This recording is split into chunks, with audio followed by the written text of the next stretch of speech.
Amis et fidèles téléspectateurs de Sam TV, bonjour, bienvenue dans votre actualité culturelle de ce lundi. Nous allons débuter par la 18e édition de Dakar Fashion Week en dépit de la Covid-19. La 18e édition de Dakar Fashion Week revient avec une formule inédite. Respectant les gestes barrières, un défilé dans un lieu exceptionnel uniquement pour 100 personnes ainsi que la possibilité pour tous les autres d'acheter un pass pour voir le défilé digital. Dans une nouvelle ère éco-responsable et durable, les 20 créateurs participants se sont engagés à des collections sustainables et slow fashion, autrement dit une mode qui met en avant notre artisanat et le savoir-faire local. Face à la presse, Adama Paris s'est prononcé sur la collaboration avec Beyoncé. Son styliste a fait 2 fois appel à moi pour la star américaine. Je suis fière d'habiller Beyoncé, mais bien sûr, mais je le suis plus d'habiller un Sénégalais. Youssou N'Dour, né le 1er octobre 1959 à Dakar, est un auteur, compositeur, interprète, musicien et homme politique sénégalais, roi du mbalax au Sénégal, chanteur africain à la renommée internationale. Il est également patron de presse à partir de 2003 et de la fondation du groupe Futur Média. Il s'engage dans le mouvement anti-Wade et devient au sein du gouvernement ministre de la Culture et du Tourisme du Sénégal à partir du 4 avril 2012.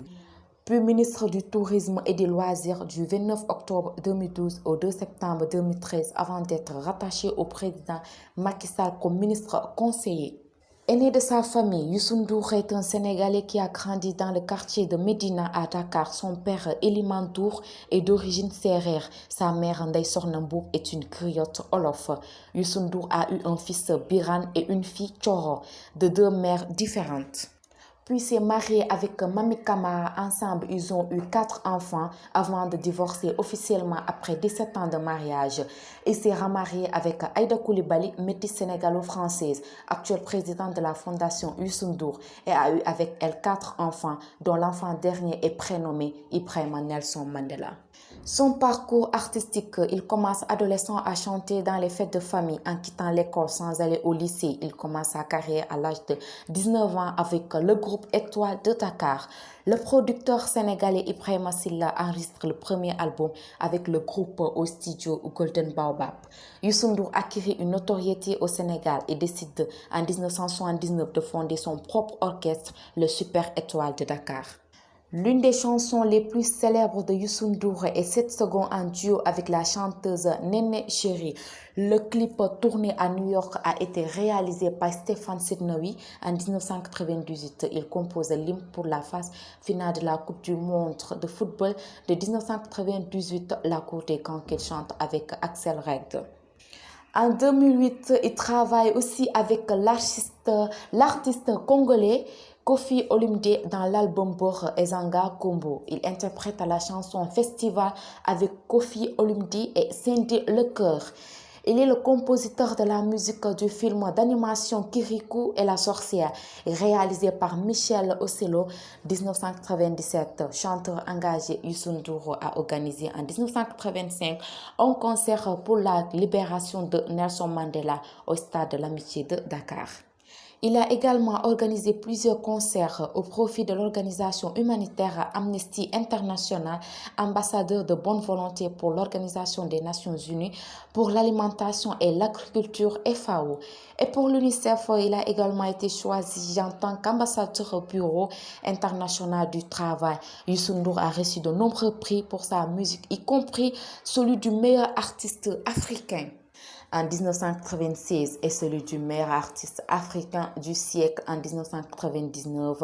Le 13 février 2005, Youssou N'Dour a été récompensé par les Grammy Awards pour son album Égypte dans la catégorie meilleur album de musique du monde et a eu 2 disques d'or.